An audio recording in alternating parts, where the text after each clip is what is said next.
많이 피곤하죠. 오전 예배, 오후 예배 진짜 은혜 많이 받으시길 바랍니다. 오늘은 우리가 지난주에는 예배에 대해서 말씀을 나눴는데요. 오늘은 찬양에 대해서 말씀을 나눌까 합니다. 바로 찬양이란 뭐냐? 찬양은 다른 것이 아니라 우리 믿음에 대한 반응이에요. 찬양은요, 어떻게 보면 우리의 신앙 고백이기도 합니다. 신앙 고백이기도 해요.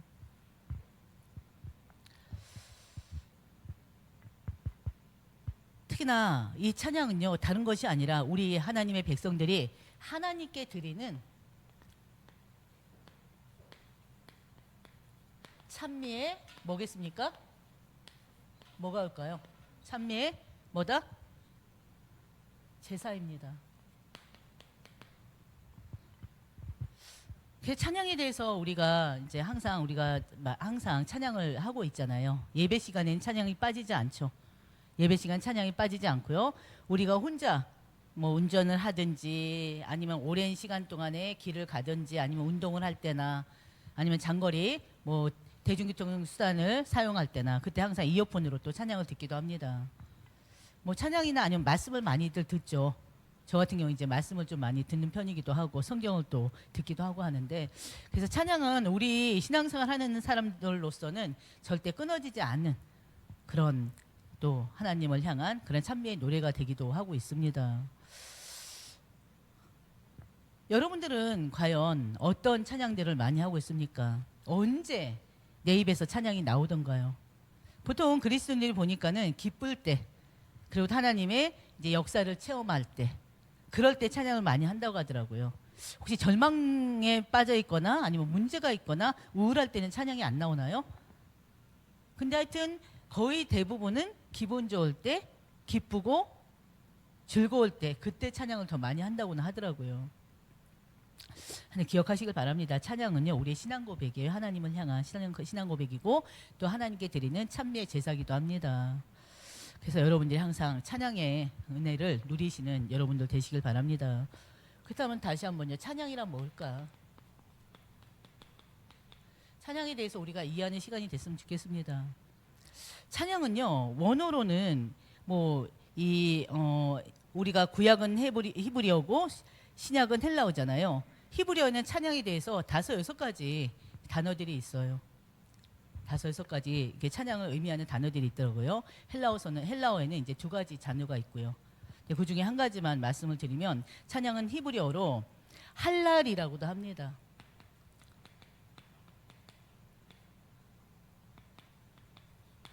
히브리어로 할랄이라고도 하는데요. 바로 빛나다, 그다음에 자랑하다, 이런 의미가 있어요. 그리고 칭송하다.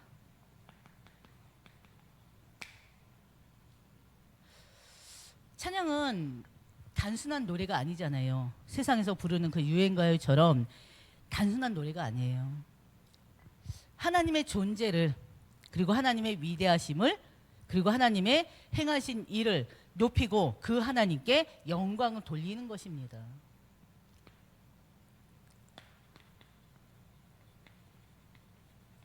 하나님께 영광 돌려드리는 게 찬양이에요. 어떤 걸 돌린다고요? 하나님의 위대하심, 그렇죠? 하나님의 위대하심을 찬양하는 것이고요. 또 하나님의 존재 그 자체를, 하나님의 존재 그 자체를 찬양하고요. 하나님의 행하신 일, 하나님의 행하신 일, 그 자체를 높이며 하나님께 영광을 돌려드리는 것입니다. 그래서 시편 150편 1절에서 6절 보면은 뭐라고 나오냐? 여러분이 너무나 잘 아는 거예요. 호흡이 있는 자마다 뭐죠? 여호와를 찬양할 지어다 할렐루야. 호흡이 있는 자마다 뭘 해야 된다고요? 하나님 여호와를 찬양하시는 분들이 되셔야 됩니다. 할렐루야. 우리가 너무나 잘 아는 것처럼 찬양의 대상은 누굽니까? 찬양 대상은 절대 인간이 될 수가 없어요. 오직 하나님 한 분이십니다. 성부와 성자와 성령이 하나님. 그 하나님만이 우리의 찬양을 받으실 수가 있습니다. 그래서 인간을 찬양한다? 그건 100% 잘못된 거죠. 하나님 외의 것을 찬양한다. 그게 바로 우상 아닙니까? 오직 하나님 한 분, 하나님만이 찬양을 받으실 수가 있습니다. 그래서 이사야서 42장 8절. 이사야서 42장 8절을 보면요. 나는 여호와이니 나는 이는 내 이름이라. 하나님의 이름이 뭐라고요? 여호와. 나는 여호와니 이는 내 이름이라. 나는 내 영광을 다른 자에게, 내 찬송을 우상에게 주지 아니하리라. 여호와 하나님은 하나님의 그 영광을 절대 다른 사람에게도 우상에게도 전혀 주지 않는다는 것입니다. 하나님 직접 말씀하셨어요. 그리고 그 하나님은 시편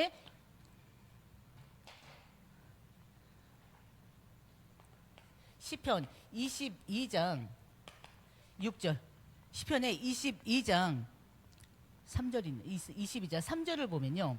22장 3절을 보면 하나님은 자기 백성의 찬양 중에 거하신다 그랬어요. 하나님은 어떤 분이요? 찬양 중에 거하시는 분이십니다. 우리의 찬양을 들으시는 분이세요. 우리가 강단에서 늘 말씀드리는 것처럼요. 우리 인간이 하나님이 우리 인간을 창조한 목적은 다른 게 아니라고 그랬잖아요. 하나님께 찬송하기 위해서. 우리 인간이 창조된 목적이 하나님을 영화롭게 하기 위해서, 하나님을 찬송하기 위해서 창조된 것입니다. 하나님 찬송하기 위해서. 그럼 우리는 하나님의 찬송하기 위해서 만들어졌기 때문에 우리의 입은요 항상 하나님을 찬양하는 입술이 돼야 돼요. 우리의 몸은, 우리의 언행 전체가 하나님을 찬양하는 데 사용되어져야 됩니다. 우리의 인생 자체가 하나님께 영광 돌려드리는 데 사용되어져야 돼요. 그렇지 않습니까? 바로 너무나 잘 아는 말씀처럼 이사야서 43장 21절. 이 백성은 나를 위하여 지었나니 나를 찬송하게 하려 함이라. 바로 이 찬송은요, 바로 이 찬양은 하나님을 하나님의 자리로 올려드리는 영적인 행위입니다. 하나님을 하나님의 자리로, 하나님을 하나님의 자리로 올려드리는 영적인 행위예요. 그렇죠? 하나님은 한 분뿐이십니다. 유일하신 여호와 하나님 한 분뿐이세요. 바로 시편 8장 2절 보면요. 여호와 우리 주여 주의 이름이 온 땅에 어찌 그리 아름다운지요 그랬어요.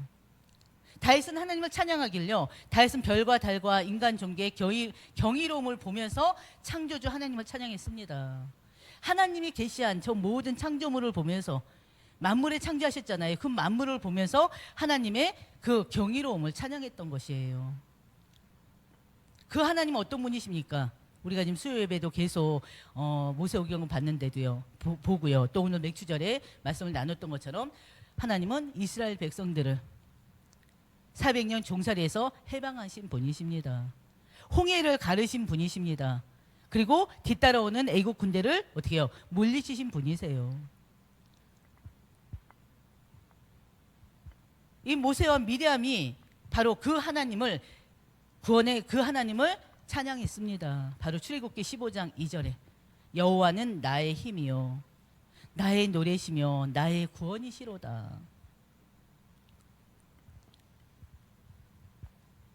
모세와 미리암의 하나님을 구원의 하나님을 찬양하는 그 말씀입니다. 출애굽기 15장 2절에 우리가 이걸 좀 많이 아는 말씀 중에 하나죠.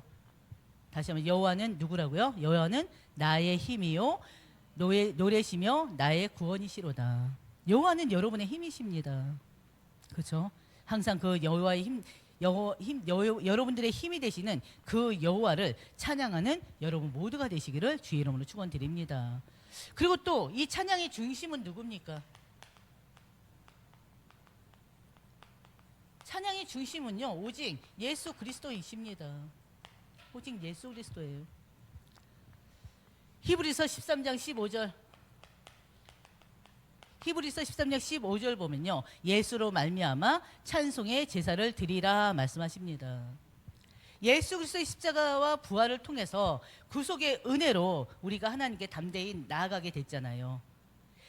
구속의 은혜를 하나님께서 하나님께 담대히 나아가 우리가 하나님 앞에 이제는 찬양을 드릴 수 있게 됐습니다. 바로 구약의 제사처럼요. 찬송은 어떤 거냐면 찬송은 입술로 드리는 바로 뭐예요? 입술로 드리는 바로 하나님을 향한 헌신입니다. 찬양이 바로 뭐라고요? 하나님 앞에 드리는 헌신의 표현이에요. 그리고 헌신에는 반드시 희생이 따르잖아요. 희생이요 헌신의 표현이 바로 찬양입니다. 구약시대의 제사처럼요. 찬송은 입술로 드리는 희생이고 헌신의 표현이고요. 바로 신약시대에는 영적인 제사입니다. 찬미의 제사입니다. 그래서 찬양은요. 그 이름 예수의 이름을 증언하는 입술의 열매라고도 하고 있어요. 예수 그리스도의 이름을 증언하는 입술의 열매다. 그리고 복음의 진리를 선포하고 하나님의 이름을 높이는 신앙 고백이다. 이렇게도 얘기하고 있습니다. 그럼요. 제가 한번 찾아봤어요. 한번. 두 번째. 성경엔 그럼 찬양을 어떻게 표현하고 있는지. 성경에서는요. 찬양할 때 다양하고 풍성한 표현을 하고 있습니다. 그러면 성경에 나타난 찬송할 때 표현되는 거 어떤 모습으로 표현되는지 한번 찾아봤어요. 그랬더니 먼저 우리가 늘 하는 것처럼 찬양, 입술의 찬양이 있습니다. 우리가 입술로 찬양해요. 그렇죠? 시편 63편의 3절 말씀처럼 내 입술이 주를 찬양할지어다. 바로 히브리서 13장 13절에도요. 입술의 열매 곧 그의 이름을 증언하는 찬송의 제사를 하나님께 드리자라고 나와 있습니다. 바로 찬송은요. 단순히 마음속으로만 느끼는 것이 아니라 입술로 드러나는 고백입니다. 그러면은 입술로 드러나는 고백이 뭐예요? 말, 노래, 그 다음에 또 기도, 그 다음에 선포, 말씀 선포. 그 속에서 하나님을 높이는 그 모든 말이 찬양이 되는 거예요. 이해되십니까? 음률만 있는 것이 찬양이 아니에요. 우리의 노래와 우리의 기도가 그리고 복음 선포가 바로 하나님을 높이는 그 모든 말이 찬양이 되는 것입니다. 여러분의 하루의 시간을 한번 생각해 보시길 바랍니다. 하나님 앞에 얼만큼 찬양하고 있고 얼만큼 하나님께 기도하고 있는지. 입술로 여러분이 이제 오늘 맥주 감사제를 지금 보내고 있는데 여러분의 입술로 얼만큼 하나님께 감사를 고백하고 있는지. 우리가 감사할 일이 있을 때는요, 마음속으로만 감사하는 것이 아니라 입술로 고백되어져야 돼요. 하나님 감사합니다. 아버지 감사합니다. 이래저래 저래서 감사합니다. 반드시 입술에 고백이 있어야 됩니다. 물론 고백하지 않아도 우리의 마음과 생각을 깨뜨려 보시는 분이 하나님이시잖아요. 그러나 하나님 원하시는 것은 고백이에요. 입술로 하나님을 찬양하는 여러분들 되시길 바랍니다. 그리고 또 우리가 말하는 이 찬양을 보면요, 바로 이 성경에는 보면 악기를 통해서 찬양을 하기도 했었고요, 춤을 추면서 하나님께 찬양을 했었어요. 시편의 33편의 2절 보면요, 수금으로 여호와께 감사하고 열줄 비파로 찬송할지어다. 악기를 다루면서 하나님을 찬양했습니다. 그리고 시편의 149편에도 춤추며 그의 이름을 찬양하며 수금으로 그를 찬송할지어다. 그리고 150편에도 소고치고 춤추며 찬양하며 현악과 퉁소로 찬양할지어다. 바로 하나님을 찬양하는데 다양한 그 표현법이 있습니다. 바로 지금 우리가 나눴던 것처럼 예술과 음악을 통해서도 하나님은 찬양받기를 원하시는 거예요. 그래서 교회마다도 찬양할 때 조용히 하지만은 않잖아요. 드럼을 치기도 하고 신디사이저를 또 그다음에 기타를, 그래서 완전히 악기를 다루면서 찬양을 하기도 하잖아요. 찬양은요, 어떻게 보면 기쁨이 표현되는 자유로운 행위이기도 합니다. 또 춤은요, 춤은 마음의 기쁨이 몸으로 드러나는 자연스러운 반응이라고 표현하고 있습니다. 모든 예배에서 춤을 출 수는 없어요. 그러나 하나님 앞에서는, 하나님 앞에 찬양할 때는 자유롭게 기쁜 마음으로, 그리고 하나님 앞에 춤추며 찬양할 수가 있는 것입니다. 그래서 우리 나름대로 그냥 굳어져서 입술로만 찬양하는 것이 아니라, 때로는 마음에 하나님 주시는 은혜가 있잖아요. 감동이 있잖아요. 힘이 있잖아요. 깨달아지는 게 있잖아요. 그럴 땐 진짜 하나님 앞에 춤을 추며 노래하며, 그렇죠? 춤을 추며 또 어떻게 하나님을 기쁘게 찬양하는 여러분들 되시기를 주의 이름으로 축원드립니다. 그리고 또 우리가 이제 금요 예배 때도 항상 우리 하나준 사님이 인도하면서 우리 박수 칩시다 하는데, 박수를 통해서도, 박수 치면서도 찬양할 수 있고요. 그리고 또 외침으로 하나님을 찬양할 수가 있습니다. 그리고 또 무릎을 꿇고 찬양할 수도 있고요.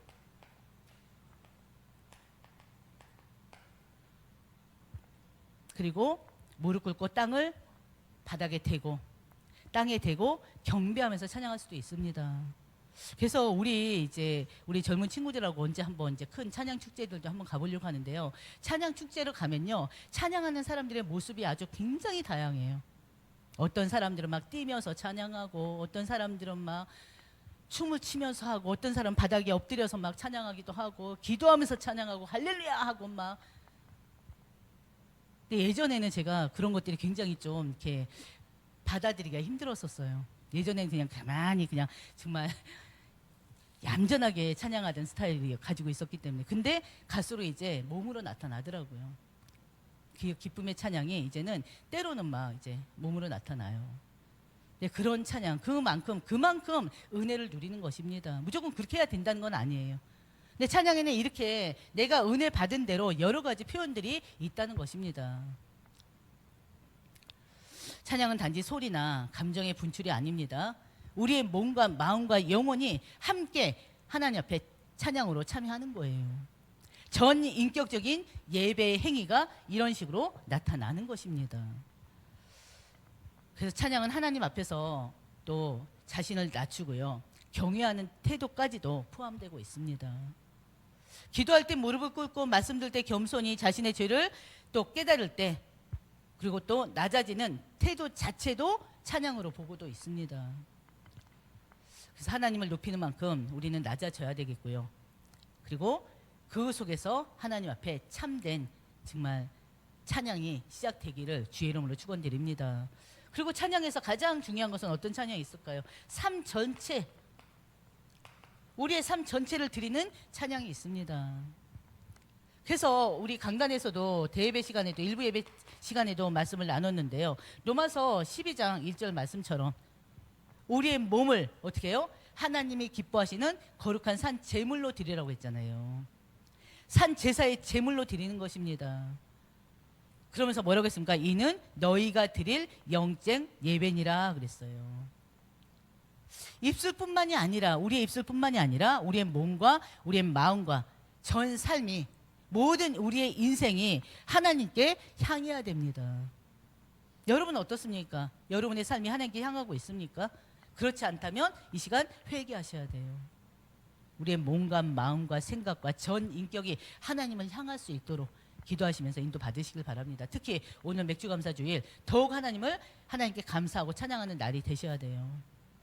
이스라엘 백성들은 아직 모든 수확이 끝나기 전에 첫 이삭을 드리면서 하나님께 감사의 찬양을 올렸었단 말이에요. 그들의 감사는 눈에 보이는 것에 대한 반응이 아니라 하나님이 여전히 공급하시고 앞으로도 인도하실 것을 믿는 그런 신앙의 찬양이었습니다. 우리도 마찬가지예요. 우리가 기도하다 보면 때로 응답되지 않는 때도 있습니다. 내 뜻대로 내가 계획하고 내가 목적하고 내가 바라는 대로 안 되는 때가 굉장히 많아요. 그렇지 않습니까? 그럼에도 불구하고 여러분들은 항상 하나님을 찬양해야 됩니다. 전생에 우리의 몸이 정말 하나님을 기쁘게 찬양하고 하나님께 드려지는 산 제물이 돼야 돼요. 그게 바로 하나님 원하시는 바입니다. 오늘 우리가 말씀을 나눴던 것처럼 우리는 예수 그리스도로 인해서 부활의 첫 열매가 됐습니다. 예수님께서 부활의 첫 열매 되셨고요. 그 예수님으로 인해서 우리도 영원한 생명을 얻는 부활의 몸으로 이제는 변화될 것입니다. 우리도 반드시 생명의 열매로 우리는 영화의 과정을 겪게 됩니다. 이 모든 것이 하나님 우리에게 주시는 은혜예요. 그래서 우리는 그 하나님 주신 은혜에 믿음으로 답해야 됩니다. 그게 바로 찬양이에요. 그렇지 않습니까? 그러면서 마지막이요. 찬양은 바로 뭐냐? 믿음의 반응입니다. 믿음이 있는 자가 하나님께 찬양할 수가 있어요. 바로 이 찬양에 하나님의 영적인 능력이 있습니다. 이 찬양에 영적 능력이 있다니까요. 하나님의. 그리고 또 이 찬양 속에 하나님의 임재가 있어요. 그러니까는 우리가 찬양할 때 그 안에 하나님의 성령께서 역사하시는 것입니다. 오늘 우리 본문 말씀이 바로 뭡니까? 바울과 실라가요. 복음을 전하다가 감옥에 갇혔어요.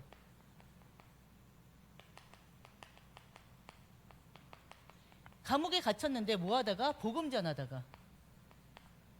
근데요, 감옥에 갇힌 이 바울과 실라가요, 자신들이 바로 감옥에 갇힌 것에 대해서 원망하고 그러지 않았어요. 근데 우리가 말씀을 봤던 것처럼 이 감옥에 갇혔는데 큰 죄를 지어서 감옥에 갇힌 게 아니라 억울하게 복음 전하다가 감옥에 갇혔는데 매 맞고요, 착고에 채워서 감옥에 지금 갇혀 있습니다. 그런 바울과 실라가요, 25절 보면 한밤중에 하나님께 기도했다고 그랬어요. 그리고 또 하나님께 찬송했습니다. 바로 이들이 한밤중에 깜깜한 어둠이 몰려있는 그 한밤중에 하나님께 기도하고 하나님께 찬송했습니다. 이 한밤중, 바로 이 한밤중은요, 다른 것이 아니라 바로 어둠과 절망과 깊은 고통의 시간을 상징합니다. 어둠을 상징하고요, 절망을 상징하고요, 고통을 상징해요. 이들 스스로는 억울하게 감옥에 갇힌 것을 원망하지 않았어요. 오히려 그 시간에 하나님께 기도하고 찬양했습니다. 그러나 그 한밤중이라는 것은 바로 어둠과 절망과 깊은 고통의 시간을 상징합니다. 이 어둠 속에서 바울과 실라가 하나님께 기도하고 찬양했던 거예요. 그들의 기도와 찬양 소리를 다른 제수들이 듣고 있습니다. 바로 이들의 찬양은요, 다른 제수들에게 바로 뭐가 되냐? 간증의 통로가 됐어요. 다른 제수들에게 이 바울과 실라의 기도가, 그리고 또 하나님께 드리는 그 찬양이 어떻게 보면 간증이 됐습니다. 바울과 실라가 찬양할 때 어떤 일이 일어났습니까? 우리 26절 한번 다 같이 볼까요? 어떤 일이 일어났는지. 바울과 실라가 찬양할 때요, 큰 지진이 일어났습니다. 큰 지진을 누가 일으켰겠습니까? 하나님께서 일으키셨어요. 갑자기 큰 지진이 일어났어요. 하나님은요, 바로 이 찬양은요, 하나님의 초자연적인 역사를 일으키기도 합니다. 큰 지진이 일어났다. 하나님 초자연적인 역사라니까요. 그리고 또 어떤 일이 일어났습니까? 옥토가 움직이고 옥문이 다 열렸어요. 지금 제수들은 어떤 상황이에요? 자유로운 몸으로 있는 거 아니에요? 큰 감옥에 갇혀 있는 게 아니고 착고에 움직이지 못하게 다 지금 이렇게 채워져 있는 거예요. 쇠고랑이 채워져 있는 상태예요. 근데 이 바울과 실라가 하는 게 기도하고 찬양하는 가운데 바로 큰 지진이 일어나면서 옥토 바닥이 움직이고요. 그러면서 옥문이 다 풀려버린 거예요. 완전히 하나님께서 그 상황을 완전히 바꾸는 역사를 일으키십니다. 감옥 안에 있던 모든 죄들이 어떻게 돼요? 이게 다 쇠고랑이 다 풀려져 버렸어요. 누가 이렇게 열쇠를 푼 것도 아닌데 자동적으로 죄수들의 매인 것이 다 풀려버렸습니다. 이 매인 것이 풀렸다. 이거는 뭘 얘기하냐면요, 영적으로 해방됐다는 것을 얘기해요. 갇힌 거에서 해방됐다는 걸 얘기해요.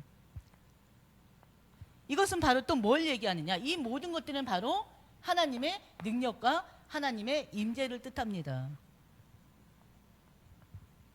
바울과 실라의 찬양을 통해서요, 하늘의 권세가 바로 이 현장에 임한 것입니다. 그래서 찬양은요, 믿음의 반응이라고 하는 거예요. 하나님의 역사의 통로라고도 하는 것입니다. 그래서 찬양은 우리 자신뿐만이 아니라 주변에 복음을 전하는 간증거리도 됩니다. 왜요? 이들의 바울과 실라의 그 기도와 찬양을 다른 제수들이 보았잖아요. 그래서 옥토가 움직이고 옥문이 열려서 간수장이 어떻게 했어요? 놀래가지고 뭐 하려고 했습니까? 자결하려고 그랬었어요. 근데 결국에는 간수의 가정까지 구원을 얻는 그런 역사가 일어났습니다. 바로 바울과 실라의 그 찬양을 통해서 하늘의 권세가 이 그곳에 임한 것뿐만이 아니라 바로 주변에 복음이 증거되는 그런 역사가 일어났습니다. 찬양은요, 어떻게 보면은 그 자체가 전도이고 복음의 씨앗이 될 수 있음을 우리는 오늘 본문 말씀을 통해서 알 수가 있는 거예요. 다시 한번요, 찬양은 뭐라고요? 하나님께 영광을 돌려드리는 것입니다. 그리고 또 이 찬양은요, 바로 여러 가지 표현으로 할 수 있지만 입술로도, 악기를 통해서도, 또 박수를 통해서도, 외침을 통해서도 표현을 되는데, 중요한 것은 우리의 삶 전체를 하나님 앞에 드려지는 산 제사가 된다는 거. 그런 찬양을 여러분들이 회복하시길 바랍니다. 우리는 찬양은요, 인간한테나 그 어떤 짐승한테 드릴 수 있는 게 아니에요. 찬양은 하나님께만 드리는 거고요, 하나님만이 우리의 찬양을 받으실 수가 있습니다. 그래서 여러분이 전인격적으로 입술로만 흥얼거리는 찬양이 아니라, 목소리만 높여서 찬양하는 것이 아니라 전인격적으로 마음속 깊은 곳에서 여러분이 하나님께 영광 돌려드리는 찬양이, 은혜의 찬양이, 감사의 찬양이 되어지기를 주의 이름으로 축원드립니다. 그러면 하나님 앞에 드리는 찬양과 기도를 통해서 이런 일들이 일어나는 거예요. 여러분들이 지금 자유롭게 다니고 있잖아요. 그러나 여러분들 보이지 않는 곳에 여러분들 갇혀있는 부분들이 있잖아요. 경제 문제에 갇혀있기도 하고요, 질병에 갇혀있기도 하고요, 사랑 강과에 갇혀있기도 하고요. 얼마나 많은 곳에 갇혀 있습니까? 그 갇힌 것에서 풀리는 방법이 하나님께 영광 돌려드리는 거예요. 찬양을 통해서, 거기다 집어넣은 말씀을 통해서. 그래서 우리의 삶이 오로지 하나님 앞에 영광 돌려드리는 삶이 되기를 주의 이름으로 축원드립니다. 하나님 아버지 감사합니다. 찬양은 믿음의 반응이라고 했습니다. 오늘 바울과 실라가 억울하게 옥에 갇혔지만 그 자체를 원망하지 아니하고 바로 하나님께 기도하며 찬양하는 가운데 그 감옥 안에 정말 구원의 역사가 일어났습니다.